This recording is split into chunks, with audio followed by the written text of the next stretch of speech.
ഇന്നിപ്പോൾ പിണറായി വിജയൻ വാർത്താ സമ്മേളനത്തിന്റെ അവസാന ഒരു ഭാഗം വരുമ്പോഴേക്കും മുഴുവൻ RSSനെതിരെ എങ്ങനെയൊക്കെയാണ് CPM നിന്നിട്ടുള്ളത് എന്നുള്ള കാര്യം പറയുന്നു.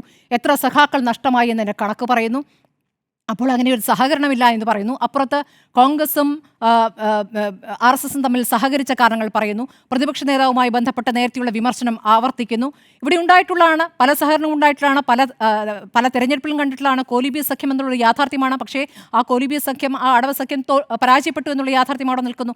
അപ്പോൾ എന്തിനാണ് ഉപതെരഞ്ഞെടുപ്പിൻ്റെ തൊട്ട് 2 ദിവസം മുന്നേ ഇത് പറയുന്നത്? ഇന്ന് എന്തിനാണ് വാർത്താ സമ്മേളനം നടത്തി MV ഗോവിന്ദന് അത് മാറ്റിപ്പറയേണ്ടി വരുന്നത്? മാറ്റിപ്പറയേണ്ടി വരുമ്പോൾ അദ്ദേഹം പറയുന്നത് വളച്ചൊടിക്കുകയാണെന്ന്. ആരും വളച്ചൊടിച്ചിട്ടില്ല എന്ന് മാത്രമല്ല, അദ്ദേഹത്തിന് അത് തിരുത്താനുള്ള അവസരം അപ്പോൾ തന്നെ മാധ്യമപ്രവർത്തനം കൊടുക്കുന്നുണ്ട്. അത് അദ്ദേഹം തിരുത്തുന്നില്ല. അദ്ദേഹം അതിൽ തന്നെ ഉറച്ചു നിൽക്കുകയാണ് ചെയ്യുന്നത്. ഇന്ന് അദ്ദേഹം ആ സഹകരണം എന്നുള്ള വാക്ക് മാറ്റുകയാണ്. അത് RSS അല്ല എന്ന് പറയുന്നു. RSS അതിൻ്റെ ഒരു ധാരയായി എവിടേക്കൂടെ അങ്ങ് ഒഴുകി പോകുന്ന എന്തോ ആണ് എന്ന രൂപത്തിലാണെന്ന് പറയുന്നത്. ഇന്ന് അത് വിശദീകരിക്കുന്നു. പിണറായി വിജയൻ യഥാർത്ഥത്തിൽ ഇന്ന് ചെയ്തിരിക്കുന്നത് MV ഗോവിന്ദനെ തിരുത്തുകയാണ് ചെയ്തിരിക്കുന്നത്. അത് ഒന്നുകൂടി വിശദീകരിച്ചുകൊണ്ട് അത് MV ഗോവിന്ദനോട് ചോദിക്കണമെന്ന് കൂടി പറഞ്ഞ ശേഷം അത് പറഞ്ഞിട്ടുണ്ടല്ലോ, രണ്ടാമത് പറഞ്ഞു തന്നെയാണ് അദ്ദേഹം പറയുന്നത്. ആദ്യം പറഞ്ഞത് തിരുത്തുകയാണല്ലോ ചെയ്തതെന്നാണ് അദ്ദേഹത്തിന്റെ വാചകത്തിൽ ഞാൻ മനസ്സിലാക്കിയത്. അപ്പോൾ RSSുമായി ഒരു സഹകരണമില്ല എന്ന് പറയുന്നു.